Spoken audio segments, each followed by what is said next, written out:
नमस्कार, DD news पर आप दो टूक देख रहे हैं। मैं हूं अशोक श्रीवास्तव। तो 24 का जो संग्राम है वो छिड़ चुका है और 4 जून का इंतजार हो रहा है। 4 जून जब 24 के लोकसभा चुनाव के नतीजों का ऐलान होगा।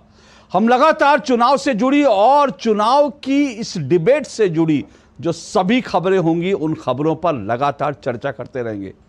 लेकिन आज शुरुआत कर रहा हूं, इससे पहले कि आज के विषय पर आऊं, आज शुरुआत कर रहा हूं दो टूक की आज के चुनावी पंच के साथ। जी हां, दो टूक का आज का चुनावी पंच। बड़ी खबर क्या है? बड़ी खबर यह आ रही है कि रोहन गुप्ता कांग्रेस के वो प्रवक्ता है, दिग्गज प्रवक्ता है, तेज तर्रार प्रवक्ता है, जो तमाम टेलीविजन डिबेट्स में विपक्ष पर हमले करते हैं और जनता को यह भरोसा दिलाते हैं कि इस बार 24 की लड़ाई में कांग्रेस जीत रही है, बीजेपी हार रही है। लेकिन रोहन गुप्ता के बारे में आज खबर आई है कि उन्होंने अहमदाबाद ईस्ट से जो उन्हें चुनाव लड़ने का टिकट मिला था वो टिकट उन्होंने लौटा दिया है। यह बड़ी खबर इसलिए है क्योंकि उनको टिकट 12 मार्च को दिया गया था, लेकिन 6 दिन बाद उन्होंने निजी कारणों का हवाला देकर चुनाव लड़ने से इनकार कर दिया है। दूसरी खबर यह है, दूसरी खबर जो है, नवजोत सिंह सिद्धू कांग्रेस के एक और बड़े नेता हैं। उन्होंने ऐलान किया है, उन्होंने दरअसल क्रिकेट की कमेंट्री में अपनी वापसी का ऐलान किया है और चुनाव वो नहीं लड़ेंगे, ऐसा उन्होंने पहले ही कह दिया था।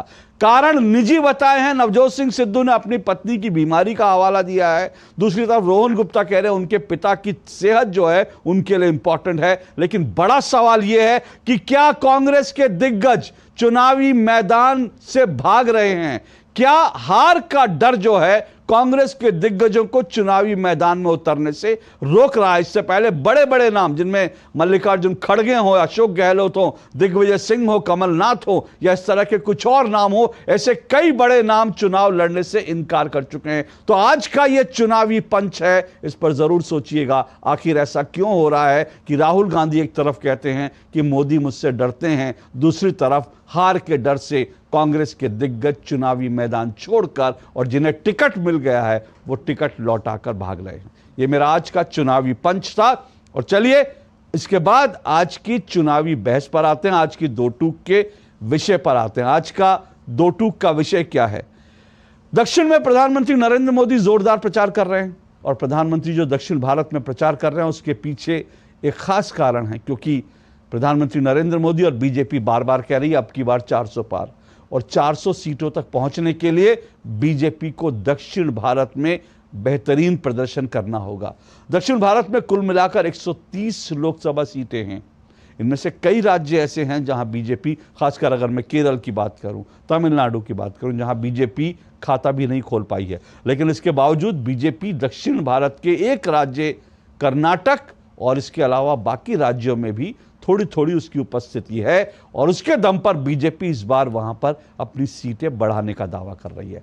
तो प्रधानमंत्री लगातार वहां कर रहे हैं जोरदार चुनाव प्रचार, लेकिन साथ साथ आज उन्होंने हिंदुत्व विरोधियों पर किया है प्रहार। प्रधानमंत्री नरेंद्र मोदी ने राहुल गांधी का जो शक्ति को लेकर जो उनका विवादित बयान था उसको लेकर आज एक बार फिर इंडिया अलायंस पर हमला बोला और कहा ये जो इंडिया अलायंस है इसके नेता बार बार हिंदुत्व को लेकर इस तरह की बातें करते हैं, किसी और धर्म को लेकर वो नहीं कह पाते, सिर्फ हिंदुओं को ही निशाना बनाते हैं। दूसरी तरफ एक बड़ी खबर जो कर्नाटक से आई, वो कर्नाटक में हनुमान चालीसा को लेकर के एक विवाद खड़ा हो गया। आपको याद है विधानसभा चुनाव में भी हनुमान जी चर्चा में आए थे। वो तब आए थे जब कांग्रेस ने यह कहा था कि वो सत्ता में आएगी तो बजरंग दल पर बैन लगाएगी। लेकिन इस बार यह मुद्दा इसलिए आया है क्योंकि कर्नाटक में बेंगलुरु में एक दुकानदार की सिर्फ इसलिए पिटाई हो गई क्योंकि ऐसा कहा जा रहा है, जो खबरें हैं, जो दावे किए जा रहे हैं कि उस दुकानदार का कहना है कि मैं अपनी दुकान में बैठकर हनुमान चालीसा सुन रहा था, लेकिन कुछ मुस्लिम युवकों ने मुझे उस पर आकर पीट दिया। उन्होंने यह आपत्ति जताई कि अजान के वक्त, रमजान के वक्त वो हनुमान चालीसा क्यों बजा रहा है। इसको लेकर माहौल गर्मा गया है। ये वीडियो सामने आया, सीसीटीवी फुटेज सामने आई। उसके बाद आज बीजेपी और हिंदू संगठनों ने जोरदार प्रदर्शन किया। तमाम व्यापारी भी सड़कों पर उतर आए और उन्होंने सुरक्षा की मांग की। कांग्रेस पर यह आरोप लगाया जा रहा है कि कांग्रेस मुस्लिम तुष्टीकरण की राजनीति कर रही है और उसी का दुष्परिणाम है कि इस तरह से हनुमान चालीसा बजाने पर पिटाई हो जाती है। दो टूक में आज हम इसी पर चर्चा करेंगे। हालांकि ये भी बता दूं, पुलिस वर्जन क्या है, पुलिस कह रही है इसमें कोई सांप्रदायिक एंगल नहीं है, लेकिन बीजेपी जिस तरह से इस मुद्दे को उठा रही है उसके बाद ये फिर सवाल उठना स्वाभाविक है कि क्या चुनाव हिंदू मुस्लिम बनाने की कोशिश है। इसी पर आज चर्चा करेंगे। इससे पहले जरा सुनिए इस पूरे मसले पर क्या कुछ हुआ।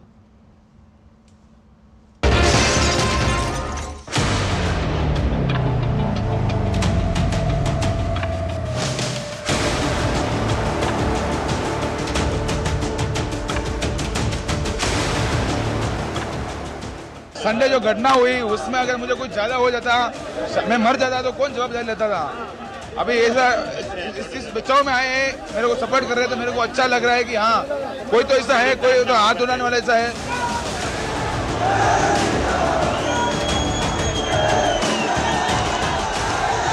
ये जो भी घटना जो हो रही है ना हिंदू अपने कार्यकर्ता के साथ, क्या अपने हिंदू संविधान में ये नहीं है कि भाई दुकान में हनुमान चालीसा या भक्ति गीत डालना भी कोई जुर्म है। जिस तरह से कांग्रेस की गवर्नमेंट आती है हर बार ये हिंदुओं के साथ तुष्टीकरण की नीति करते हैं। यहाँ पे कभी ऐसा हिंदू मुसलमान कभी नहीं हुआ है, हमेशा भाईचारगी और हमेशा मिल्लत का मुजाहिरा हमेशा हुआ है। लेकिन अभी कुछ लोग ऐसा किए हैं तो गलत किए हैं। बहुत अफसोस की बात है, बेंगलुरु का छवि डीके शिव कुमार ब्रांड बेंगलुरु बता रहा था, अभी ये छवि हमारा बेंगलुरु को तारनिश कर रहा है, मगर सरकार सो रहे हैं। कांग्रेस का तो हमेशा यही रहा है, हिंदू विरोधी चेहरा है। कांग्रेस हमेशा हिंदूवादी रही है। विधानसभा के अंदर पाकिस्तान जिंदाबाद के नारे लगाए जाते हैं और उसमें कांग्रेस के नेता बोलते हैं कि वो वॉइस उनकी है कि नहीं, उसकी जांच की जाए। The whole of the incident is crystal clear, available in CCTV footage. A young man going about his business in the premises of his shop unprovokedly was dragged outside and attacked. What we are asking for is justice. This is a demand for justice. And what is the government trying to do? The government, instead of trying to give him swift justice, is trying to defend those who have perpetrated this crime only because it suits its vote bank politics. लड़के आते हैं दुकान में, कौन बैठे, कौन खुद हनुमान चालीसा सुनता है उसको मार डालते हैं। ये सरकार इधर चल रहा है। कल मैंने अभी वीडियो देख रहा था, तलवार लेके बेंगलुरु में आरटी नगर में घूमते हैं, कोई कार्यवाही नहीं होती है। ये केवल अल्पसंख्याकों को रक्षा करने वाले सरकार है, हिंदुओं के खिलाफ चलने वाले सरकार कर्नाटक में चल रहे हैं। वो जान करके इस समय हिंदू मुसलमान का माहौल खड़ा करेंगे, करते ही हैं। चुनाव तो लड़ते हैं इसी आधार पर। तो देश की जनता को समझना चाहिए कि ये कम्युनलिज्म के अलावा इनके हाथ में कुछ नहीं।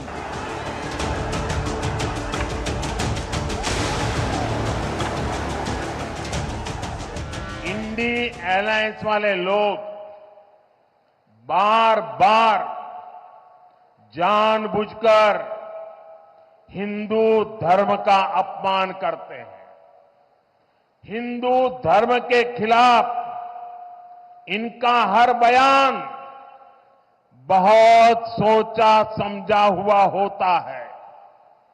आप देखिए, और किसी धर्म का अपमान डीएमके कांग्रेस का इंडी अलायंस कभी नहीं करता। किसी और धर्म के खिलाफ इनकी जुबान से एक शब्द नहीं निकलता, लेकिन हिंदू धर्म को गाली देने में ये एक सेकंड नहीं लगाते। ऐसा कैसे हो सकता है? कैसे ऐसा हो सकता है?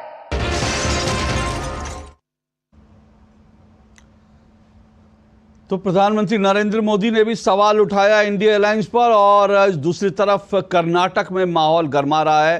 जो बीजेपी के नेता इस पूरे मसले को लेकर विरोध प्रदर्शन कर रहे थे उनको हिरासत में लिया गया। उनमें तेजस्वी सूर्या हैं और शोभा करंदजले हैं। इन्हीं सब पे चर्चा करेंगे आज। और मेरे साथ आज की डिबेट में 5 मेहमान जुड़े हैं। आइए परिचय करवा दूं। मेरे साथ स्टूडियो में जुड़े हैं मौलाना साजिद रशीदी मेरे साथ जुड़े हैं, निखिल जैन मेरे साथ जुड़े हैं। निखिल जैन जो है राजनीतिक विश्लेषक हैं और कांग्रेस समर्थक हैं, या फिर कह सकते हैं इंडिया अलायंस के बचाव में हैं। मेरे साथ विनोद बंसल हैं, विश्व हिंदू परिषद के प्रवक्ता हैं, राष्ट्रीय प्रवक्ता। मेरे साथ धनंजय गिरी हैं, भाजपा की तरफ से भाजपा के प्रवक्ता हैं। और मेरे साथ किशोर थूपटी जी हैं, राजनीतिक विश्लेषक हैं।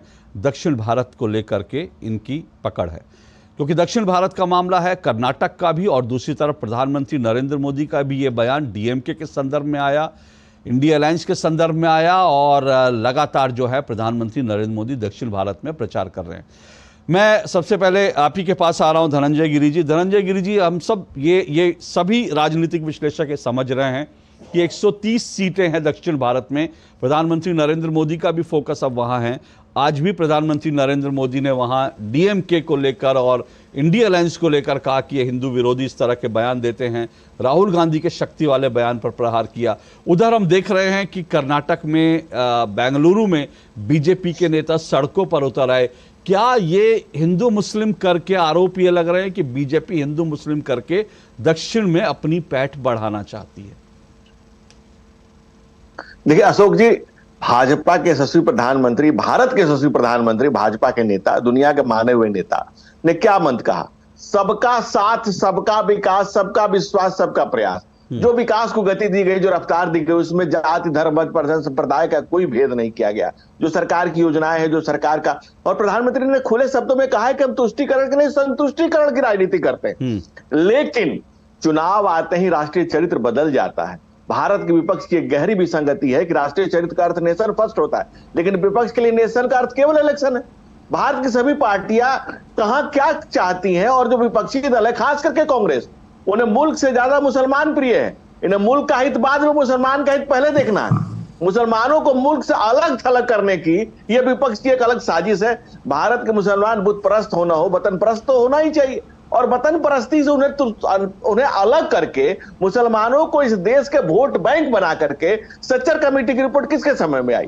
प्रधानमंत्री तो कहते हैं कि एक हाथ में कुरान, एक हाथ में कंप्यूटर, हम तो सबको साथ लेकर के चलना चाहते हैं। लेकिन कांग्रेस पार्टी चाहती है कि वोट बैंक बने रहें, उनके मधुआ मजदूर बने रहें, उनके साथ खड़े रहें।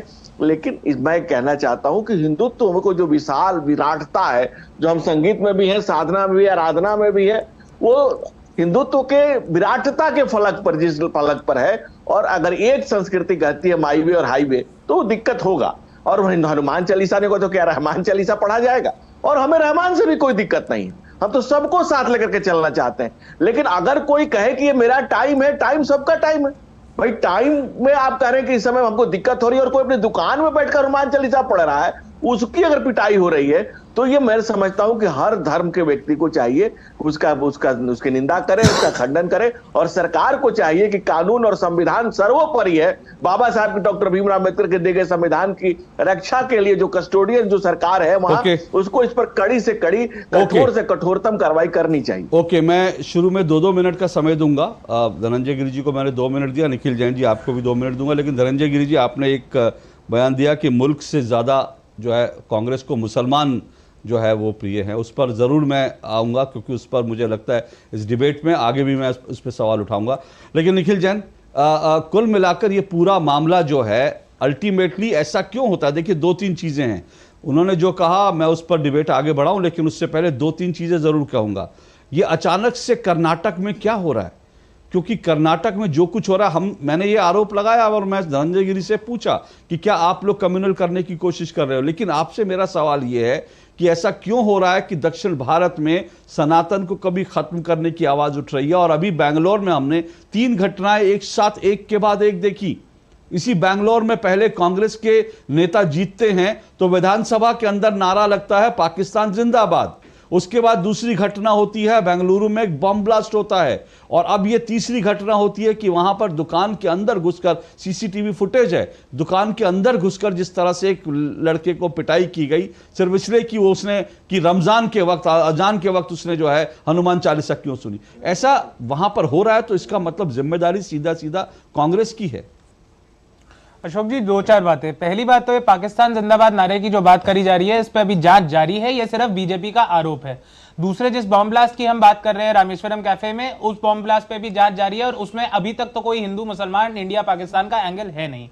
तीसरी बात, आज के मुद्दे में हुआ क्या कि एक दुकानदार कोई गाने चला रहा था, वो दुकानदार ये कहता है कि वो हनुमान चालीसा बजा रहा था, 3 मुसलमान अराजक तत्व आते हैं, उसको मारपीट करते हैं और उसके बाद पुलिस उन्हें प्रॉम्प्टली अरेस्ट कर लेती है, उन्हें गिरफ्तार कर लेती है।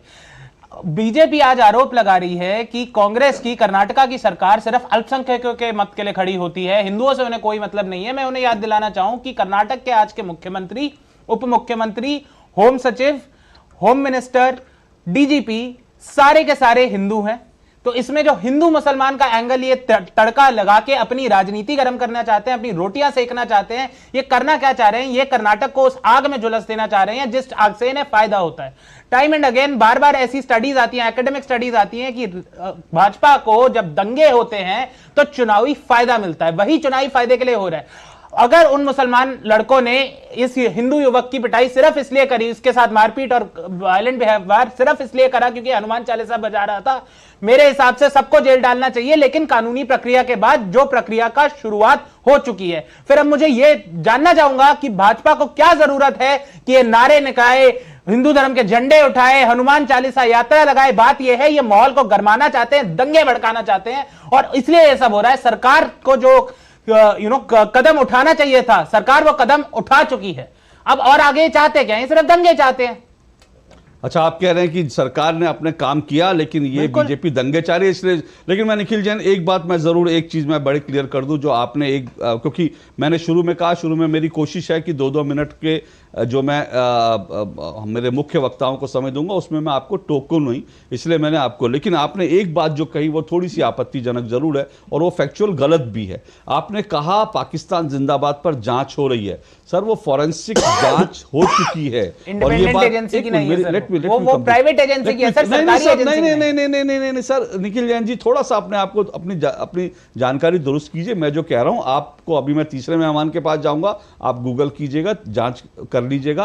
पहले फॉरेंसिक एक प्राइवेट जो है जांच एजेंसी से आई थी, उसके बाद सरकारी जांच एजेंसी जो है उसने भी फॉरेंसिक रिपोर्ट दी और उसके बाद कांग्रेस ने भी माना और इसीलिए कुछ लोगों को, 3 लोगों को, मेरी जो जानकारी है 3 लोगों को जेल भेजा गया। यह बात खुद स्वीकार करी कर्नाटक कांग्रेस के नेताओं ने, वहां की सरकार ने, वहां के होम मिनिस्टर ने कहा, ऑन रिकॉर्ड कैमरे पर कहा कि हां पाकिस्तान जिंदाबाद के नारे लगे, नारे लगाने वालों को भेज दिया गया। तो ये फैक्चुअली गलत था, इसलिए मैंने रोका। लेकिन आप ये कह रहे हैं कि बीजेपी दंगे भड़का करके राजनीति करना चाहती है इसलिए ऐसा किया। साजिद रशीदी जी, ये तो जो हमने सीसीटीवी में देखा वो वास्तव में चिंताजनक है।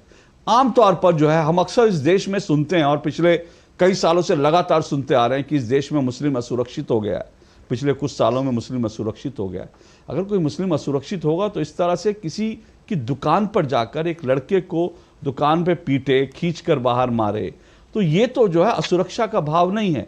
और ये वहां के मुस्लिम भी, मैंने अभी एक बाइट भी सुना है, वहां के मुस्लिम भी ये कह रहे हैं कि ये गलत है। इस तरह से जिसने भी किया है वो अराजक तत्व हैं और उनको इस तरह की चीजें नहीं करनी चाहिए, इससे सांप्रदायिक माहौल बिगड़ता है। क्या आपको लगता है वो ज्यादा अति उत्साह में आ गए वो लड़के, या अराजक तत्व थे इसलिए उन्होंने ऐसा किया? देखिए सर, मैं बड़ी विनम्रता से ये बात कहना चाहता हूँ कि ये जो कुछ हुआ दुर्भाग्यपूर्ण है, ऐसा नहीं होना चाहिए, लेकिन हुआ। इसका कारण आप भी जानते हैं, आपने अपने शुरू के वक्तव्य में भी कहा और इसको हर आपका व्यूअर्स भी जान रहा है ये क्यों हो रहा है। देखिए, बाइट हमने सुनी, उसमें साफ तौर से उन्होंने कहा कि हमारे कार्यकर्ता के साथ ऐसा हुआ तो हम सड़कों पर आए। इससे स्पष्ट हो गया कि वो बीजेपी का कार्यकर्ता था, ये तो स्पष्ट हो गया, इसमें कोई दो राय नहीं है। अब बीजेपी ये करा रही है, मैं स्पष्ट इल्ज़ाम लगा रहा हूँ कि बीजेपी ने ही ये जानबूझकर किया। मैं मांग करता हूँ एज ए मुस्लिम कि उन बच्चों को सख्त सज़ा मिलनी चाहिए जिन्होंने ऐसा किया, नंबर 1। दूसरी बात, गुजरात यूनिवर्सिटी में आपने सुना होगा अभी, मुसलमान विदेशी बच्चों को इसलिए मारा गया क्योंकि वो शांति के साथ नीचे अपने कमरे में नमाज पढ़ रहे थे। उस पर ये विद्वान लोग नहीं बोलते जो आज खड़े होकर कह रहे हैं कि मुसलमान के ख़िलाफ़ या हिंदू के ख़िलाफ़ ऐसा होता है वैसा होता है। ये सारी चीज़ें जो कर रहे हैं वो इस पर नहीं बोलते। तीसरे नंबर, गुरुग्राम में 2024 में क्या हुआ था? 200 लोग मस्जिद में घुसे, मारपीट की, मस्जिद को नुकसान पहुंचाया। मुरादाबाद में कुछ लोगों ने अपने घर में इज्तिमाई नमाज पढ़ी, 26 लोगों के खिलाफ कार्रवाई की योगी सरकार ने। करनाल में सैकड़ों लोग एक मस्जिद में घुसे, मस्जिद को नुकसान पहुंचाया, नमाजियों के साथ मारपीट की। अब मैं आता हूं इस बात पर जो धनंजय गिरी ने कहा कि हमारा फंडा तो ये है कि मुसलमान के एक हाथ में कुरान और एक हाथ में कंप्यूटर होना चाहिए। बिल्कुल सही फंडा है आपका, इसीलिए आपने 16,000 टीचरों को अभी तक पिछले 10 साल से सैलरी नहीं दी। जब आप पढ़ाने वालों को सैलरी नहीं देंगे तो एक हाथ में कुरान एक हाथ में कंप्यूटर कहां से दे देंगे आप? और वो सैलरी यानी सिर्फ 13,000 केंद्र सरकार देती है, 3,000 यूपी सरकार देती है। ओके सर, वो 13,000 10 साल से अभी तक नहीं मिला उनको, और वो दर की ठोकरें खा रहे हैं। ओके साजिद रशीदी, आपका ओपनिंग रिमार्क था, मतलब आपने जो तथ्य रखे, मैं उस तथ्य में एक बार फिर मैं एक चीज जोड़ना चाहता हूं। जैसे मैंने निखिल जी को, मैं एक बात और कहना चाहता हूं। वो जो गुजरात में जो आपने कहा उसका एक और वीडियो आपने, मुझे नहीं मालूम आपने पूरा वीडियो देखा या नहीं देखा, मैंने उसका पूरा वीडियो देखा है। और वो जो पूरा वीडियो है वो ये है कि वो लड़के नमाज पढ़ रहे थे, एक व्यक्ति आता है और कहता है अरे यहाँ नमाज पढ़ी जा रही है। उसके बाद एक नमाजी वहां से उठता है, वो उठकर आता है, जो सिर्फ ये कह रहा था कि यहां नमाज पढ़ी जा रही है, उसको खींच के एक चांटा रसीद करता है, और उसके बाद वो हिंसा की शुरुआत होती है। तो मुझे लगता है कि किसी भी चीज के जो एंगल होते हैं ना, वो हमको समझने चाहिए, देखने चाहिए, बजाय इसके कि हम उस पर कमेंट करें। मैं आप ही के पास आ रहा हूं विनोद बंसल जी, तो इस तरह की कोई भी घटना हो, लेकिन अच्छी बात यह आपने कहा कि भाई ये जो लड़के थे ये गलत कर रहे थे, लेकिन ये भी साजिद रशीदी कह रहे हैं, उनका जो इशारा है वो ये है कि भाई ये बीजेपी के द्वारा प्लांट किए गए लड़के थे। अच्छी बात है, अगर आपका इशारा ये है तो मैं जरूर धनंजय गिरी से इस पे जरूर पूछूंगा कि भाई बीजेपी क्या दंगे भड़काने के लिए इस तरह की खबरें प्लांट करती है। लेकिन विनोद बंसल जी आपका रिस्पॉन्स चाहूंगा। देखिए, ये मामला जो है चुनाव के समय होता है, ये चुनाव के समय में इस तरह की चीजें होती है, तो इस तरह के आरोप लगने बड़े स्वाभाविक हैं कि भाई चुनाव के समय जो है माहौल गरमाया जाता है। और फिर साजिद रशीदी जी ने कहा कि लोग कह रहे थे कि भाई हमारा कार्यकर्ता, मुझे नहीं मालूम, मैंने वो शब्द सुना नहीं, इसलिए मैं उस पर टिप्पणी नहीं करूंगा कि उन्होंने कार्यकर्ता कहा था या क्या कहा था, लेकिन साजिद रशीदी जी का आरोप है। विनोद बंसल जी। देखिए अशोक जी, मैं 2-3 बातें कह दूं। एक तो तथ्यात्मक रूप से निखिल जी को और साजिद जी को दोनों को बता दूं कि दोनों के फैक्चुअली बिल्कुल इनकरेक्ट वर्जन है। एक तो ये कि पुलिस ने त्वरित कार्रवाई करी, बिल्कुल नहीं थी। शनिवार शाम की घटना है, और मैंने सोमवार को सुबह जब ट्वीट किया उसके बाद पुलिस और शासन प्रशासन सक्रिय हुआ। आप देखिए, मेरा जो वहां का कार्यकर्ता था उसने जाकर के एफआईआर दर्ज कराई, डीसीपी से बात करी, तब जाके तो एफआईआर दर्ज हुई अशोक जी। और 2 दिन के बाद एफआईआर दर्ज हुई। मैंने आपको ध्यान होगा, कल मैंने जब ट्वीट किया था उसमें लिखा भी था कि 2 दिन हो गए, एफआईआर तो दर्ज हुई अभी तक, लेकिन कोई भी गिरफ्तारी नहीं हुई। आप सोचिए, जब प्रदर्शन किया बजरंग दल ने वहां पर सोमवार को शाम को, और उसकी दुकान के सामने जाकर के हमने उनके परिवार को ढाढ़स बंधाया कि आपको किसी तरह से डरने की जरूरत नहीं, चाहे भली मस्जिद वाली गली में आप रहते हैं, अब मस्जिद वाली गली में दुकान है, लेकिन आपको चिंता करने की जरूरत नहीं है। एक बात। दूसरी बात, ये जो बार बार ये निखिल जैन जी, आप देखिए वो मारवाड़ी समुदाय का व्यक्ति है। आज मारवाड़ी समुदाय ने कितना जबरदस्त प्रचंड प्रदर्शन किया, 2 घंटे का प्रदर्शन था, पूरे दिन चला है वहां पर, और किस तरह से जो ना लोगों की एकता और वो उसमें देखने लायक थी। आप सोचिए कि निखिल जैन जी को शर्म नहीं आई एक बार भी कि उस घटना की ये कहे कि हाँ पुलिस की नाकामी है और उनको अरेस्ट करना चाहिए, और ऐसे सभी षड्यंत्रकारियों को भी पूरी तरह से कब्जे में लेना चाहिए जो इस तरह की घृणा फैला रहे हैं। साजिद रशीदी और ये दोनों सरकार को तो कोस रहे हैं, मतलब बीजेपी को तो कोस रहे हैं, लेकिन उन्होंने एक बार ये नहीं कहा कि उन जिहादी जो है जिन्होंने अपराध किया, हाँ अपराध किया, और उनको दंड मिलना चाहिए। कहा है, दोनों ने कहा समय उनका हो अरे गया। भाई कहा, लेकिन मैं बात तो पूरी समझिए ना। इनको भी तो कहना उन्होंने है, कहा लेकिन तभी जुबान से कहा। मैं एक और कह रहा हूं, आप देखिए ना कि एक जो ये जिन्होंने गुजरात की घटना की बात करी, मैं कहता हूं गुजरात की घटना क्या थी, ये कह रहे हैं कि कमरे में नमाज पढ़ रहे थे। आप देखिए, झूठ के पुलंदे हैं ये। और एक बात, दूसरी बात ये, इन्होंने कहा कि गुड़गांव के मस्जिद में जाकर के 200-300 लोगों ने हमला किया। एक भी घटना नहीं है, मैं चैलेंज करता हूं।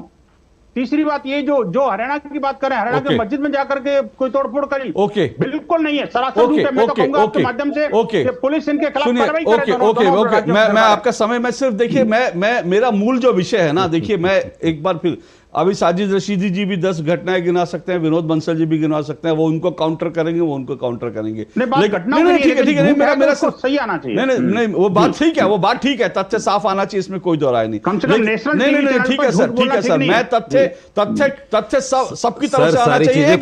साजिद रशीदी जी एक मिनट, और इसीलिए मैं कह रहा हूं, जैसे मैंने उन दोनों की बात की थी, एक बात और कि इस डिबेट की शुरुआत में साजिद रशीदी ने कहा कि हाँ जो गलत हुआ, लेकिन हाँ ये बात आपने जो कही कि भाई पुलिस ने तुरंत एक्शन नहीं लिया, वो भी सही है। मैं फिर कह रहा हूं कि पुलिस अभी भी कह रही है इसमें कोई कम्युनल एंगल नहीं है, ये पुलिस अभी भी वहां की दावा कर रही है।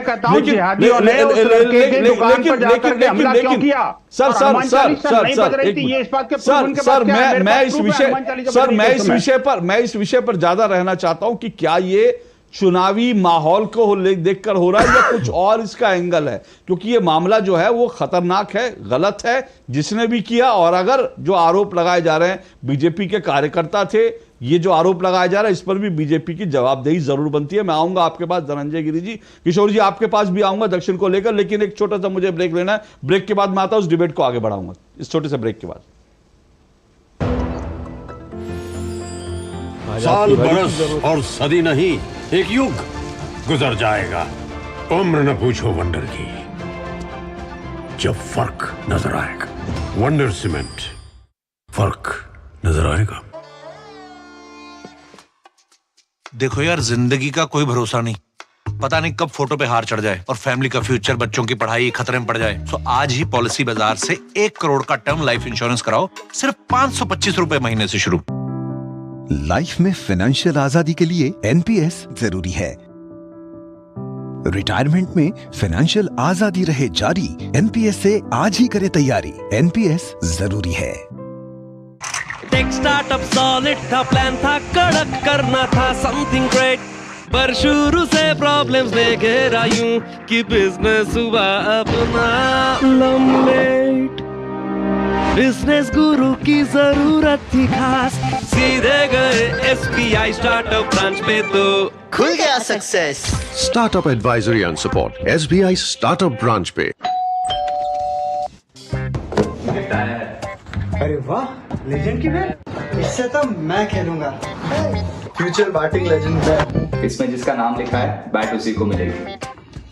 अरे यार देखा, अगर इस पे मेरा नाम नहीं लिखा होता तो कितनी दिक्कत हो जाती। इसलिए आरबीआई कहता है बैंक अकाउंट हो या बैंक लॉकर, उसमें नॉमिनी का नाम जरूर दर्ज करें, ताकि आपकी जमा पूंजी उसी को मिले जिसे आपने नामित किया है। आरबीआई कहता है जानकार बनिए, सतर्क रहिए। तुम्हें पता है इन्वेस्टर्स के लिए एक इन्वेस्टर प्रोटेक्शन फंड होता है IPF, लेकिन अगर तुम्हारा ट्रेड एक्सचेंज पर एग्जीक्यूट नहीं हुआ या फिर कोई गारंटीड रिटर्न्स वाली स्कीम है तो ये IPF आपकी मदद नहीं कर सकता है।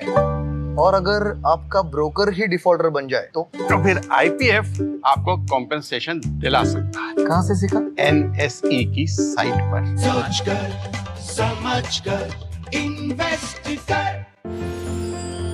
साल बरस और सदी नहीं, एक युग गुजर जाएगा, उम्र न पूछो वंडर की, जब फर्क नजर आएगा। वंडर सीमेंट, फर्क नजर आएगा। दो टूक दे आप देख रहे हैं, दो टूक में हम चर्चा कर रहे हैं। दक्षिण में प्रधानमंत्री कर रहे हैं जोरदार प्रचार और हिंदुत्व विरोधियों पर उन्होंने किया है प्रहार, और दूसरी तरफ कर्नाटक में हनुमान जो है हनुमान चालीसा पर एक लड़के की हो गई पिटाई। क्या हिंदू मुस्लिम पर होगी चुनावी लड़ाई? इन्हीं सब पे चर्चा कर रहे हैं। मेरे साथ 5 मेहमान जुड़े हुए हैं। मेरे साथ धनंजय गिरी बीजेपी से, मेरे साथ निखिल जैन हैं कांग्रेस और इंडिया अलायंस के समर्थक प्रवक्ता हैं VHP के, मेरे साथ विनोद बंसल जी, मौलाना साजिद रशीदी हैं, किशोर त्रिपाठी जी हैं राजनीतिक विश्लेषक। विनोद जी जल्दी से अपनी बात कीजिए, फिर मैं निखिल जी आपके पास, नहीं पहले मैं धनंजय गिरी जी आपके जवाब देके फिर निखिल जी आता हूँ। मैं अशोक जी सिर्फ ये बात कहना चाहता हूँ, जो ये कह रहे हैं कि चुनावों से जोड़ करके कहना चाहते हैं या किसी पार्टी से कनेक्ट करना चाहते हैं, मुझे बताइए हमला हमलावर कौन थे? हमलावर क्या किसी राजनीतिक पार्टी के व्यक्ति थे क्या? वो तो सीधे सीधे प्योरली जिहादी मानसिकता के थे। लेकिन जांच का विषय है, अभी क्या पता हमलावर कौन थे, मुझे जांच का विषय नहीं है। नहीं, ये एजेंसी है, असल में ये खुद एजेंसी है, ये एक एजेंसी खुद है, जरूरत नहीं है। इनसे ज्यादा ऑथेंटिक बात एजेंसी की नहीं हो सकती। और आप देखिए कि वो मस्जिद वाली गली में ये इनको हनुमान चालीसा पच नहीं रही थी। ये देश के अंदर एक जगह नहीं है। देश के अंदर जाने कितने ऐसे मिनी पाकिस्तान बन चुके हैं। निखिल जैन कुछ कहना चाह रहे हैं। निखिल जैन कुछ दिखा रहे हैं। निखिल जैन बताएं। जी जी। पहली चीज तो मैं विनोद बंसल जी से ये पूछना चाहूंगा कि जो भारत का एक मित्र देश है अमेरिका, वो वीएचपी को और बजरंग दल को विनोद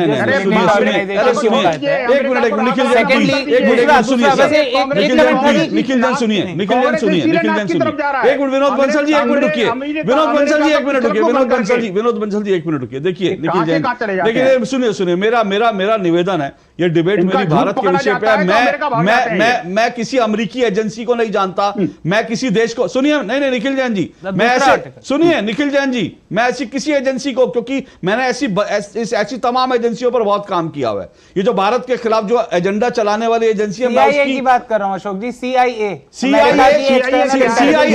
नहीं, ये देश CIA नहीं चलाएगा ना। चलिए बहुत अच्छी बात है, लेकिन सुनिए एक मिनट, हरियाणा की हिंसा पे बात करें अशोक जी, हरियाणा की हिंसा पे बात करें। एक मिनट प्लीज, हरियाणा की हिंसा पे बात कर लेते हैं। भूलिए CIA को, भूल जाते हैं CIA को। हरियाणा की हिंसा पे बात करते हैं। एक मिनट, मुख्य मुद्दे पर आए, इसको भूल जाए। मुख्य मुद्दे पर आए, हाँ बोलिए। विनोद जी ने एक मिनट निखिल जैन, विनोद जी ने कहा, विनोद जी निखिल जैन कर ले, फिर मैं धनंजय गिरी। विनोद जी ने कहा कि गुड़गांव में ऐसा कोई किस्सा नहीं हुआ था। ये है इंडियन एक्सप्रेस की रिपोर्ट या पब्लिक रिकॉर्ड की हिंदू की भी रिपोर्ट है, सारे अखबारों में, सारे अखबारों में है।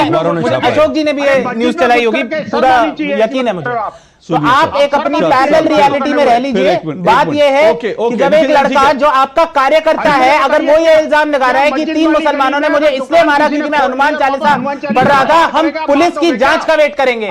मैं बीजेपी के कार्यकर्ता की नहीं मानूंगा, मैं देश की पुलिस की बात मानूंगा पहले। ओके एक मिनट रुकिए सर, हनुमान चालीसा पढ़ना बैन है क्या? रुकिए सर, कहां से बैन है?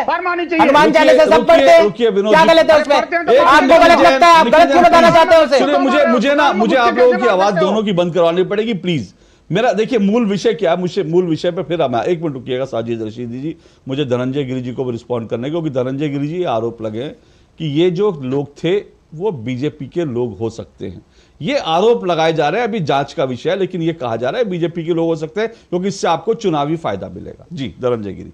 देखिए मुझे मौलाना साजिद रशीदी से कोई शिकवा नहीं, उनका एजेंडा क्लियर है। काम कहते हैं एकम सत विप्रम बहुधा बदंती, लेकिन वो साफ कहते हैं कि माई वे और हाईवे। वो कह नहीं सकते कि किसी हर मार्ग से चल करके आप जन्नत जाएंगे, वो कह नहीं सकते। उनका क्लियर एजेंडा है। जॉर्डन, ईरान, इराक, सीरिया, जहां भी चले जाइए, सब जगह शांति का मसीहा आइए। सर भारत पर है धनंजय, मुझे उनसे कोई शिकायत नहीं। जाने दीजिए ना, भारत में रह नहीं सकते ना सर, कुल्हाड़ी में लकड़ी का भारत में रह नहीं सकते। प्रेम ज्यादा पाकिस्तान से, इसलिए हमेशा पाकिस्तान प्लीज रुकिए। और किसने धर्म के आधार पर देश बंटवाया, ये भी क्लियर है मौलाना साहब, ये भी क्लियर है सर। धनंजय जी विषय जितना की मुस्लिम लीग ने बंटवाया था, जिसके साथ हिंदू महासभा ने सरकार बनाई थी, सावरकर जी की हिंदू महासभा ने सरकार बनाई थी। सबको स्क्रीन से हटाइए प्लीज, सबको स्क्रीन से हटाइए, सबको स्क्रीन से हटा दीजिए भैया। मैं सुनिए, नहीं एक मिनट रुकिए धनंजय गिरी जी, एक मिनट रुकिए। मेरा सभी पैनलिस्ट से अनुरोध है, हम ना विषय पर रहें। हो क्या रहा है कि हम विषयांतर इतना करने के अभ्यस्त हो गए हैं, हम विषय को छोड़कर हम कभी पाकिस्तान भाग रहे हैं, हम कभी जो है ईरान इराक भाग रहे हैं, हम कभी अमेरिका भाग रहे हैं। प्लीज छोड़ दीजिए ये जो आज की घटना है, इसके संदर्भ में बात करें, क्योंकि चुनाव सामने है। मैं ये जानना चाहता हूं, देखिए चुनाव को लेकर जो कुछ चर्चा चल रही है, ये इस वक्त चुनाव बहुत बड़े चुनाव हैं, और हम ये ना करें कि हमारा दर्शक भी जो है इस कार्यक्रम के अंत में कंफ्यूज हो जाए, उसको पता ना चले कि भारत पाकिस्तान बंटवारे पे हम चले जाएं, ईरान इराक पे चले जाएं। हम इन सब पे प्लीज ना जाएं। जो मुख्य आरोप है धनंजय गिरी, उस पर आइए कि क्या ये बीजेपी के कार्य, क्या वो इशारा समझिए ना, वो क्या कह रहे हैं? वो कह रहे हैं आप लोगों ने प्लांट करी है घटना। बोलिए धनंजय गिरी जी को आवाज दीजिए। मुझे मौलाना साजिद रशीदी से कोई शिकवा नहीं, उनका एजेंडा बहुत क्लियर है। वो अपने एजेंडे पर काम कर रहे हैं, इसलिए उनको कोई शिकायत नहीं। ठीक है, लेकिन शिकायत कहां है? कुल्हाड़ी में लकड़ी का हिस्सा ना होता तो जंगल के कटने का किस्सा ना होता। अब अमेरिका की बात हो रही थी, अमेरिका ने एटाबाद से जिसको उठाया था वो विश्व हिंदू परिषद का शायद कार्यकर्ता रहा होगा, उसका क्या नाम था? जिस चूहे को ले जाकर के अमेरिका ने अपने कोर्ट में केस चलाया, पाकिस्तान से उठाया, वहां के राष्ट्रपति ने चुनाव में क्या कहा था? किस धर्म के टेरर के खिलाफ बात की थी? धनंजय जी, अमेरिका का धनंजय जी घटना पर आए, धनंजय जी घटना पर आए, ये धनंजय जी घटना पर आए, ये बीजेपी पाकिस्तान के बीजेपी जाफरों के जमात की अगली कड़ी कौन है? ये निखिल सर मेरा नहीं धनंजय जी पाकिस्तान के प्रवक्ता है क्या? नहीं मुझे इस बात पे मुझे सुनिए, मुझे इस बात पर सबसे आपत्ति है। आप लोग फिर मेरे विषय एक मिनट सुनिए सर, एक मिनट। नहीं मुझे अमेरिका पे बात नहीं करनी है धनंजय गिरी, मुझे अमेरिका पे बात नहीं करनी है, मुझे हिंदू मुस्लिम के मुद्दे पे बात नहीं। अगर हिंदू मुस्लिम पर आप बात करना चाहते हैं तो इसी विषय को लेकर बात करिए, मुझे समझ में नहीं आ रहा। एक मिनट रुकिए धनंजय गिरी, रुकिए प्लीज। निखिल जैन के आरोप नहीं निखिल जैन का आरोप क्या है? धनंजय गिरी निखिल जैन के आरोप को मैंने बंद करवा दिया ना। मैंने कहा ना अमेरिका के एजेंडे पे मैं बहस नहीं कर रहा हूं। पूछिए ना उसे एटाबाद से किसको उठाया था? तो ठीक है ना, आपने जवाब दे दिया, हो गया। अब आप विषय पर आए, हो गया। अब उन्होंने कहा, मैंने उनको रोका, उसके बाद आपने उनको जवाब दे दिया, ठीक है। अब विषय पर आ जाएं। आरोप ये लग रहा है कि ये बीजेपी के लोग थे, आप लोगों ने प्लान किया था। देखिए मैं साफ शब्दों में कहता हूं कि हिंदुत्व इस देश की साधना आराधना है, और हिंदुत्व के वजह से ही अगर दुनिया में जितने मुसलमान के 72 फिरके हैं सिर्फ हिंदुस्तान की धरती पर है। कहीं सिया सुन्नी लड़ रहे हैं, कहीं ये लड़ रहा है, कहीं देवबंद लड़ रहा है, कहीं से बाहर चले गए यार आप। सिर्फ भारत में रह सकते हैं या नहीं? हिंदू है, ओके साजिद रशीदी, मैं आपको 30 सेकंड नहीं, 1 मिनट दूंगा। एक मिनट रुकिए साजिद रशीदी, 1 मिनट रुकिए। विनोद जी, मैं किशोर त्रिपाठी जी के पास जा रहा हूं। किशोर जी, मैं फिर कह रहा हूं, देखिए मैं ये जो विषय है ना, मुझे नहीं मालूम कि आप लोग मेरे जो तमाम पैनलिस्ट हैं वो विषय को समझ कर आए हैं कि नहीं समझ कर आए हैं। मैंने इसीलिए प्रधानमंत्री का शुरू में बाइट भी चलाया। और ये जो दक्षिण भारत की जो चुनाव है ये इंपॉर्टेंट इसलिए है, मैं कह रहा हूं 2 तरह से इंपॉर्टेंट। रुकिए अब सर, एक बीजेपी को वहां पर अपनी पहुंच बढ़ानी है, लेकिन बीजेपी अपनी वहां पहुंच बढ़ाने के लिए क्या बीजेपी हिंदुत्व का कार्ड खेल रही है, या फिर जो इंडिया अलायंस है वो पहले ही ऐलान कर चुकी है। दक्षिण से इस बात का ऐलान हुआ था कि सनातन को खत्म करना है। यह ऐलान किसी ने नहीं किया था, यह इंडिया अलायंस के नेताओं ने किया था। क्या यह उसी कड़ी का हिस्सा है? क्या यह उसी कड़ी का हिस्सा है? क्योंकि मत भूलिए, आज अगर शक्ति की बात हो रही है, आज अगर राहुल गांधी ने कहा कि हिंदू धर्म की शक्ति से लड़ रहे हैं, तो नहीं। 1 मिनट सर, 1 मिनट में अपनी बात मैं आऊंगा, रुकिए। तो अगर आज राहुल गांधी ने यह कहा कि हिंदू धर्म की शक्ति से लड़ना है, तो इससे पहले डीएमके के तमाम नेता बयान दे चुके हैं कि उन्हें सनातन को नष्ट करना है, इरेडिकेट करना है। किशोर त्रिपाठी जी, ये जो दक्षिण भारत है, हम दक्षिण भारत के बारे में सुनते हैं, वहां बड़े बड़े मंदिर हैं, लोग जो हैं वहां पर भक्ति के लिए जाते हैं, और दक्षिण भारत में लोगों की आस्था है धर्म के प्रति। लेकिन वहां पर ये जो कुछ हो रहा है पोलराइजेशन, चाहे वो आरोप लगे कि बीजेपी कर रही है या इंडिया अलायंस कर रहा है या डीएमके की तरफ से जो लगातार बयान दिए जाए, इसके क्या मायने हैं? अशोक जी नमस्कार, मैं सब लोगों को पैनलिस्ट को भी नमस्कार बोल रहा हूँ। अशोक जी, ये पहले देखना है, इलेक्शन का माहौल शुरू हो गए ना, उस 4-5 महीने से क्या क्या हुआ उसका श्रृंखला देख लीजिए। पहले कौन बोला है, डीएमके वाला बोला है, ये सब ना उधर से शुरू हो गए ना। सीए डीएमके वाला सनातन धर्म के बारे में ये सब कर दिया। इसीलिए मोदी जी भी आज मीटिंग में वो चुनाव का रैली में वो बोला है, some people are very particular about Hinduism को ऊपर they are specific about one religion, ऐसा करके बोल दिया। मोदी जी भी वैसे बोल रहे हैं ना, दे आर वेरी सी। आज बहुत सारे पैनलिस्ट है, सब लोगों को कोई भी संवेदनशीलता दिखाया नहीं दिखाया देखना है। कांग्रेस की तरफ से कोई ट्वीट आया क्या, इसको खंडन करके 2 दिन का हो गया, ये सब सोचना है ना। सी सब लोग इधर टीवी स्टूडियो में तुष्टीकरण किया तो वो अलग बात है, उधर somebody ट्वीटेड, ये सब लोग कोई भी संवेदनशीलता दिखा रहे हैं ना, वो सब लोग ट्वीट करना है, सब लोग इसको खंडन करना है, ये है।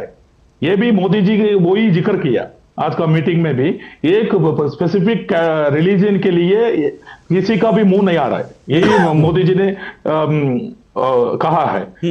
When something happens on Hindus, nothing, no one is reacting. ये मोदी जी का डायरेक्ट बात वही है आज का रैली में भी। सो ये है ऑलरेडी ये बीजेपी की तरफ से और मोदी जी की तरफ से किसी से भी शुरू नहीं हो रहा है ना, पहले से उधर से आ रहा है, इंडिया अलायंस से आ रहा है। एक दिन डीके सुरेश जी ने कहा है साउथ और नॉर्थ बोल रहा है, एक उदयनिधि स्टालिन जी बोल रहे सब सनातन को हटाना है, सनातन कीड़ा है, ये सब इधर से शुरू हो रहा है ना।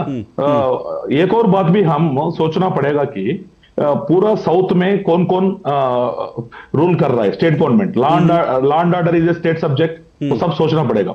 कर्नाटक में कांग्रेस है, तेलंगाना में कांग्रेस है। किशोर जी एक मिनट रुकिए, किशोर जी एक मिनट रुकिए, पहले तो मैं आपको धन्यवाद कर दूं, आप इस डिबेट को वापस मूल विषय पर लेकर आ रहे हैं, इसके लिए मैं आपका शुक्रिया अदा कर रहा हूं। और मेरा सभी पैनलिस्ट से अनुरोध है कि आप विषय पर रह रहे हैं, विषयांतर पे आप सभी एक मिनट सर, विनोद जी एक मिनट, आप सभी बड़े धुरंधर हैं, आपके पास 50 विषयों की समझ होगी, बिल्कुल होगी, लेकिन कृपया मेरी बहस को गड्ढमड ना करें, विषय पर निकल जाए। एक बड़ा इंपॉर्टेंट सवाल किशोर त्रिपाठी, उसके बाद में साजिद रशीदी, विनोद जी आप सबके पास आऊंगा। एक उन्होंने बहुत इंपॉर्टेंट बात की, उन्होंने क्या कहा कि क्या किसी ने भी, क्या कांग्रेस की तरफ से किसी ने भी इस घटना का बेंगलुरु में जो हुई किसी ने भी खंडन किया, किसी ने भी कहा यह गलत है, ऐसा नहीं होना चाहिए?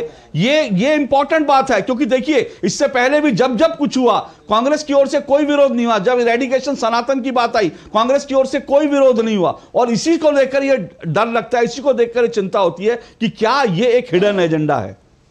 अशोक जी, आप मुस्लिम ऑर्गेनाइजेशन की तरफ से एक-एक करके सबका जवाब दूंगा।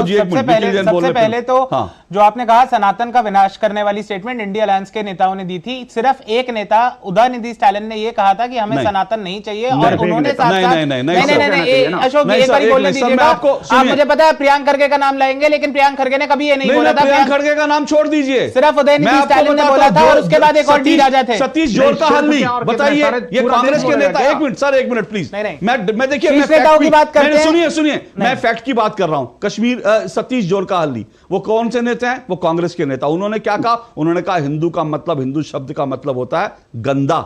और मैं आपको दूसरे नेता बता देता हूं, सुनिए सर, मैं आपको फैक्ट, आप मेरी बात को फैक्ट से काट दीजिएगा, मुझे कोई आपत्ति नहीं, मैं आपको ये फैक्ट से बता रहा हूं। पॉन मुडी कौन है? पॉन मुडी डीएमके के शिक्षा मंत्री हैं। उनका ऑन रिकॉर्ड ये बयान है, उन्होंने बार बार ये बयान दिया, उन्होंने कहा इंडिया अलायंस का गठन देश से सनातन को नष्ट करने के लिए हुआ है। और मुझे उनका बयान था, आज तक किसी ने भी, मैं फिर कह रहा हूं, किसी कांग्रेस के नेता ने भी नहीं कहा कि पॉन मुडी का बयान गलत है और हमारा एजेंडा ये नहीं है। पहली बात तो तमिलनाडु के नेताओं के जो बयान आते हैं बहुत दफा ट्रांसलेशन में तमिल से हिंदी में कुछ बड़े होती है। रही बात स्टालिन के बयान की, ये बाद में क्लियर करा गया था कि स्टालिन जब सनातन की बात कर रहे हैं वो हिंदू धर्म की बात नहीं कर रहे हैं, वो केवल जो जातवाद की प्रथा है उसमें कर रहे हैं। पर मैं मुद्दे से भटकना नहीं चाहता, मुद्दे से मैं भटकना नहीं चाहता। वैसे एक और आपकी राहुल गांधी की आपने स्टेटमेंट पे बात करी, उस पर भी एक क्लैरिफिकेशन इशू कर दूं, जो राहुल गांधी खुद भी दे चुके हैं। उन्होंने यह कहा था कि हिंदू धर्म में एक शक्ति का कॉन्सेप्ट है, राजा की शक्ति क्या है? ईडी, सीबीआई, आईटी, हम इस शक्ति के खिलाफ लड़ रहे हैं। बहुत क्लियर करा गया था कि जिस शक्ति की बात हो रही है वो ईडी और बाकी संस्थाओं का दुरुपयोग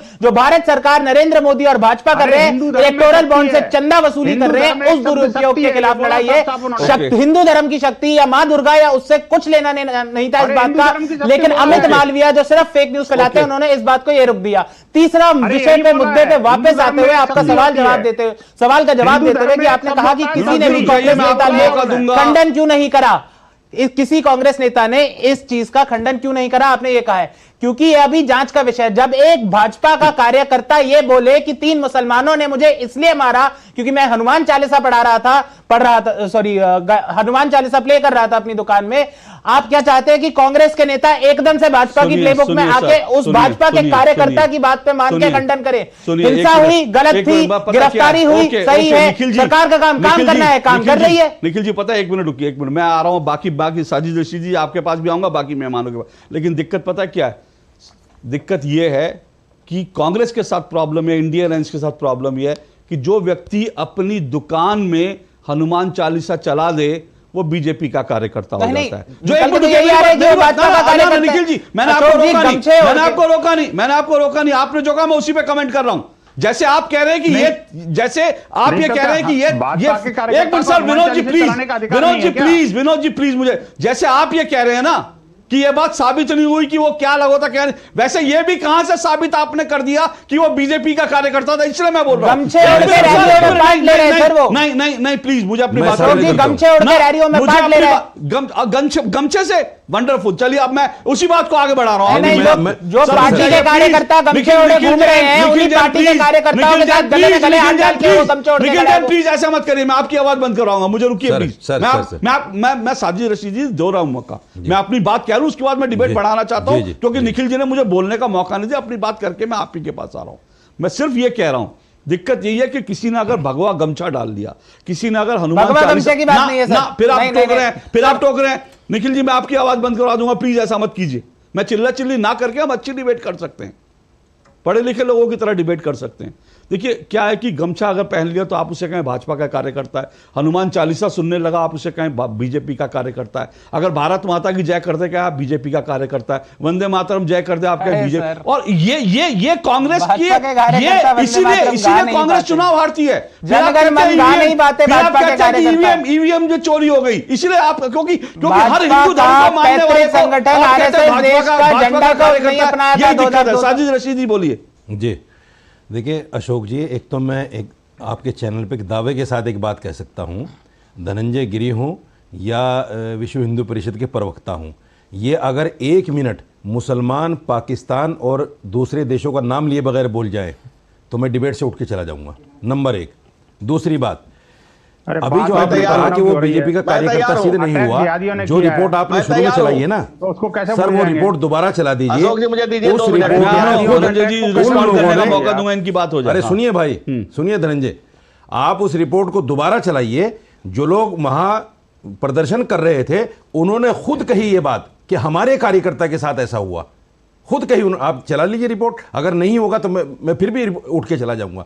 इस बात को बार बार नकारना कोई बीजेपी का कार्यकर्ता नहीं था, ये हो ही नहीं सकता 101%। और ये आप भी कह रहे हैं कि जो गमछा डाल ले, जो हनुमान चालीसा को छोड़ दीजिए, बीजेपी का मैं गमछे की बात ही नहीं कर रहा हूं। हाँ? गमछे की बात ही नहीं कर रहा हूं मैं, मतलब मैं बात कर रहा हूं जो आपने अगर हम ये पैमाना रख देंगे भगवा पहनने वाला, दाढ़ी रखने वाला और टोपी लगाने वाला कांग्रेस का कार्यकर्ता, तो मुझे लगता है कि बड़ा डेंजरस होगा। सर मैं बात पूरी कर लूं, सर मैं बात पूरी कर, देखिए मैंने गमछे की बात ही नहीं करी, मैं तो ये कह रहा हूं जो रिपोर्ट आपने चलाई उस रिपोर्ट को सेम वापस करा दीजिए। अगर उन लोगों ने जो प्रदर्शन कर रहे थे उन्होंने ना कहा हो इस बात को कि ये हमारे कार्यकर्ता के साथ ऐसा किया गया। ये बताइए मौलाना साजिद रशीदी, प्रदर्शन कौन कर रहा था? बीजेपी के लोग। अब ये दिक्कत है ना, कौन लोग थे? अब यही समस्या है। बताइए ना आप कौन लोग थे? सुनिए अच्छा कौन लोग थे? सुनिए आप सबने, अच्छा मुझे बता दीजिए कौन लोग थे। सुनिए आपकी बात मान लेते हैं, मैं बता रहा हूं, मैं बता रहा हूं। आप सब लोग क्योंकि अखबारों की कतरने उठाते हैं, तो मैं अभी जो अखबार पढ़कर आ रहा हूं और 2 वेबसाइट पढ़कर आ रहा हूं, उसमें यह लिखा है कि जो स्थानीय लोग थे, दुकानदार थे और जो व्यवसायी थे जिनके आसपास दुकानें हैं, उन्होंने वहां विरोध प्रदर्शन किया। अब आप कह दीजिए सारे दुकानें भाजपाइयों की हैं, तो दिक्कत ये है। मैं अब नहीं गलत कह रहे हैं आप, गलत कह रहे हैं आप। अब आप उस खबर को नहीं पढ़ेंगे, मैं आपको खबर दिखा देता हूं, बोलिए तो मैं खबर दिखा देता हूं। लेकिन रुकिए, मुझे ब्रेक लेना, मैं ब्रेक के बाद धनंजय गिरी और किशोर त्रिपाठी आपके पास विनोद बंसल जी मौका दूंगा। रुकिए अभी छोटे से इस ब्रेक के बाद जी।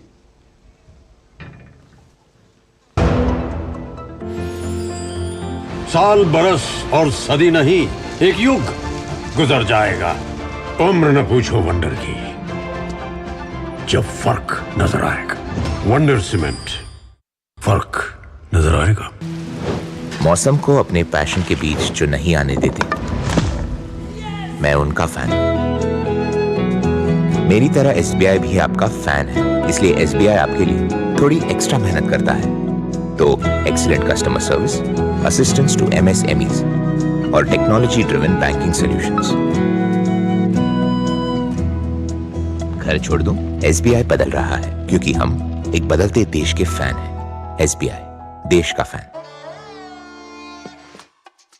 देखो यार, जिंदगी का कोई भरोसा नहीं, पता नहीं कब फोटो पे हार चढ़ जाए और फैमिली का फ्यूचर, बच्चों की पढ़ाई खतरे में पड़ जाए। तो आज ही पॉलिसी बाजार से 1 करोड़ का टर्म लाइफ इंश्योरेंस कराओ, सिर्फ 525 रुपए महीने से शुरू। Work from home, high salary, बस एक क्लिक में। अरे वाह! फंसी। अनजान लिंक्स पर क्लिक मत कीजिए। आरबीआई कहता है जानकार बनिए, सतर्क रहिए। Delivery boy has picked your order. अरे भाई पता है भूख लगी है। 30 मिनट का मैसेज नोटिफिकेशन आया था ना। मैसेज के सारे थोड़ी बैठ सकते हैं। कल आपने कुछ शेयर्स बेचे थे ना? हाँ, तो चेक किया? मैसेज आया तो था। सिर्फ मैसेज काफी नहीं है। आप शेयर मार्केट में कोई भी ट्रांजैक्शन करते हैं ना, तो स्टॉक एक्सचेंज से आए एसएमएस या ईमेल को अपने डीमैट अकाउंट और बैंक स्टेटमेंट के साथ भी टैली कीजिए। बेटा भूख में ना दिमाग बंद हो जाता है। सोच कर समझ कर इन्वेस्ट कर। साल बरस और सदी नहीं, एक युग गुजर जाएगा। उम्र न पूछो वंडर की, जब फर्क नजर आएगा। वंडर सीमेंट, फर्क नजर आएगा। ओके, तो दक्षिण भारत में चल रहा है जोरदार प्रचार और जोरदार अभियान, और दूसरी तरफ कर्नाटक में बेंगलुरु में जो घटना हुई उन सब पर हम चर्चा करें, क्योंकि चुनाव का इस पर कितना असर होगा ये एक बड़ा सवाल जो है सबके सामने है। जी धनंजय गिरी जी रिस्पॉन्ड कीजिए। धनंजय गिरी जी, ये पूरी घटना जो है इसको लेकर के जो अब विवाद हो रहे हैं, बार बार ये कहा जा रहा है कि भाई वो आपका कार्यकर्ता था या फिर वो आप लोगों ने करा, मतलब कहने का मतलब ये था कि जो पिटा वो भी आपका कार्यकर्ता था, पीटने वाले भी आपके कार्यकर्ता थे, और इसलिए जो है आपने एक इलेक्शन को लेकर के पूरी वो स्ट्रेटजी बना दी। लेकिन मुसलमान पाकिस्तान का नाम मत लीजिएगा। अच्छा देखिए ये पाबंदी है। अशोक नहीं बताओ ना सर तो कौन थे बताओ ना। ओके एक मिनट विनोद जी साजिद रशीद जी रुक जाइए। धनंजय गिरी जी को रिस्पॉन्ड करने दीजिए, नहीं तो फिर मैं आप दोनों के टाइम से कटौती करूंगा प्लीज। हाँ बोलिए धनंजय गिरी। देखिए साजिद रशीदी ने अपना क्लियर कर दिया, उनको सिर्फ दो से मोहब्बत है, या तो मुसलमान से या पाकिस्तान। ये लीजिए, इन दोनों पर आरोप लगेगा तो उनको सर गारंटी है मेरी। 1 मिनट 30 सेकंड में बोल सकते हैं इस देश बिना मुसलमान पाकिस्तान के 30 सेकंड में बोल सकते। ये बदकिस्मती है देश की कि पाकिस्तान पाकिस्तान पाकिस्तान चिल्लाते रहेंगे और यहाँ के मुसलमानों को टॉर्चर करेंगे। साजिद रशीदी जी एक मिनट, साजिद रशीदी जी एक मिनट, धनंजय गिरी बोलिए। किसी जुल्म जबर के चक्कर में आपने बढ़ा रखा है नया। ओके आप तो सही बात है सर, विवर देख रहे हैं। धनंजय गिरी कैसे हो, धनंजय गिरी विषय पर आए। तो लिप्टन चाहते हैं, तुम भारत वंग विवर देख रहे हैं सर, बोलिए। कैसे हो केर बेर के संग, हम लिप्टन चाहते हैं और तुम भारत वंग है। दूसरा क्या है, आप इस देश में जो बात को अखिल ब्रह्मांड जानता है, अखिल ब्रह्मांड जानता है कि किसका क्या चरित्र है, उसको निखिल जैसे कांग्रेस के एजेंट कितना छुपा पाएंगे। ये संस्कृति ही है जो दुनिया में किसी से मिलने को तैयार नहीं है। हम तो सबको गले लगाते हैं, चीटी कोने देने वाले लोग। इस भारत माता की धरती को हम कहते हैं चंदन है इस देश की माटी, तपोभूमि हर गांव है, हर बाला देवी की प्रतिमा, बच्चा बच्चा राम है। इस देश की भारत की मिट्टी से मोहब्बत करने वाला हर आदमी इनको भारतीय जनता पार्टी का कार्यकर्ता लगता है। भारतीय जनता पार्टी कार्यकर्ताओं दुनिया की सबसे बड़ी पार्टी है। भारतीय जनता पार्टी का जो भी व्यक्ति इस देश की संस्कृति से जुड़ा हुआ खुद को महसूस करता है वो भाजपा इनको दिखता है। और ये जो लोग विधर्मियों के पीछे खड़े हैं, विधर्मियों के एजेंट हैं, उन्हें भारतीय जनता पार्टी में कुछ खोट नजर आता है। साफ शब्दों में एजेंट है, उन्हें चाचा लग आते हैं सीआईए, वही चाचा उठा कर ले गए थे किसको, तो उसमें बोलेंगे नहीं। दूसरी बात कि कहीं और देश में किसी और मुल्क में कोई अल्पसंख्यक समाज सुरक्षित रह नहीं सकता है। मैं कहता हूं कि किशोर त्रिपाठी जी जी अशोक जी, मैं क्या बोल रहा हूं, हमारा प्रवक्ता जी साजिद जी बोल रहे हैं ना, से ये ऑलरेडी बीजेपी कार्यकर्ता है, इसे बीजेपी कार्यकर्ता है तो मारपीट करेंगे क्या? एटलीस्ट बीजेपी कार्यकर्ता है, कोई ऑलरेडी दोनों आपस में मारने वाले भी बीजेपी के लोग थे। जी एक मिनट प्लीज देखिए, मैं दोनों को कह रहा हूँ। साजिद जी सुनिए, एक मिनट साजिद जी, आपकी बात का एक बात और भी जवाब दे दो। किशोर त्रिपाठी जी आप बोलिएगा, उसके बाद मैं एक बात और बोल दूं। नहीं किशोर जी एक मिनट, एक मैं फैक्ट और ले आऊं। इस बार चुनावों में 2024 के चुनावों में पाकिस्तान की एंट्री पता है कहां से हुई है?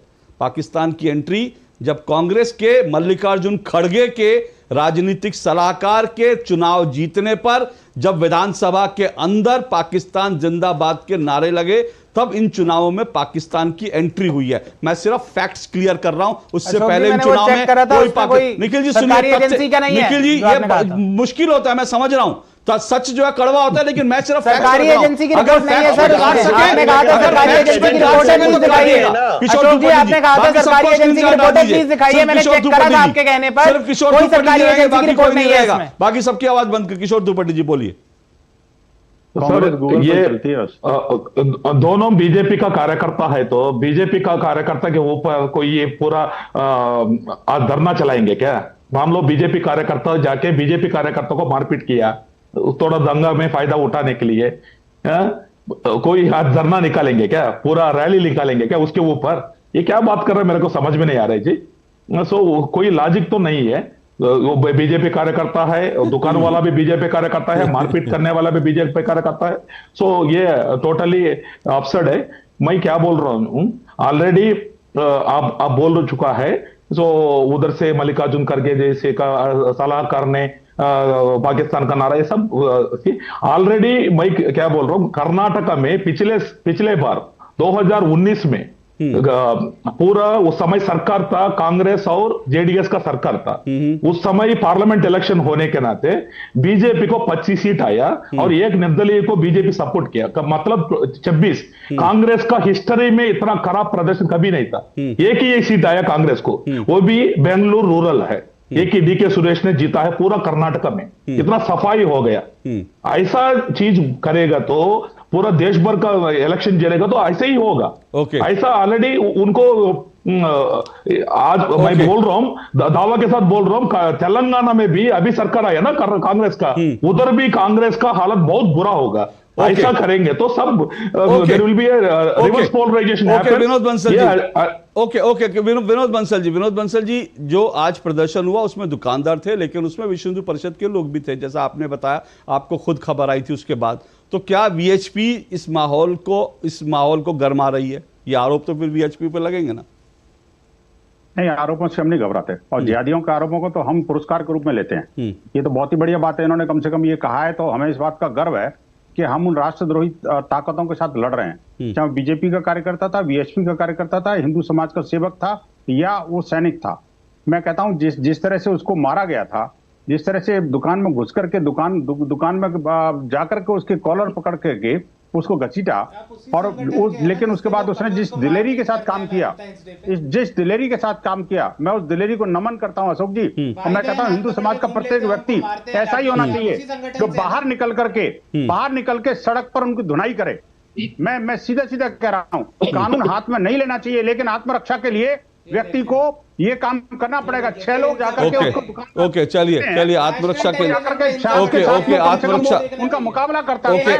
मैं उसके साहस को नमन करता हूँ। एक बात 10 सेकंड देंगे अशोक जी। सर मैं बिल्कुल ओवरशूट कर गया हूँ, मैं बिल्कुल ओवरशूट कर गया हूँ। मैं अंत में किसी को मारने का सर्टिफिकेट नहीं सर, मैं अंत में सिर्फ यही बात, नहीं देखिए, किसी को मारने का सर्टिफिकेट नहीं है। हर एक व्यक्ति को अपने अपने धर्म का, चाहे वो अजान, एक मिनट आप सबको हटा दीजिए प्लीज, स्क्रीन सबकी आवाज बंद कर दीजिए, मैं सिर्फ इतना कह रहा हूं, किसी को भी इस बात का अधिकार नहीं है कि वो दरअसल जो है किसी की भी पूजा में खलल डाले, चाहे वो कोई अजान पढ़ रहा हो, चाहे कोई नमाज पढ़ रहा हो, चाहे वो कोई पूजा कर रहा हो। क्योंकि मामला ये संवेदनशील इसलिए है क्योंकि आरोप जो है सीसीटीवी फुटेज है, उसमें वो व्यक्ति कह रहा है कि मैं हनुमान चालीसा पढ़ रहा था और उसको इसलिए आके मारा गया। और पुलिस ने फिलहाल इस मामले में जो गिरफ्तारियां की हैं, उम्मीद है कि जो चीजें सच हैं वो देश के सामने आएंगी।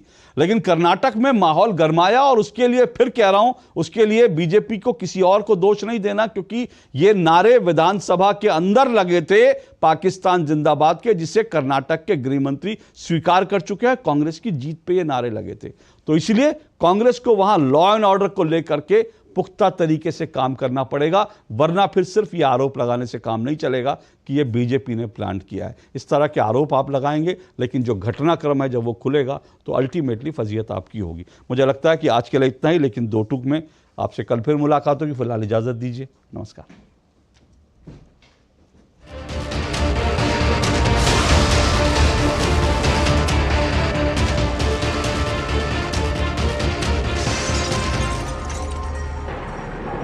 दो टूक के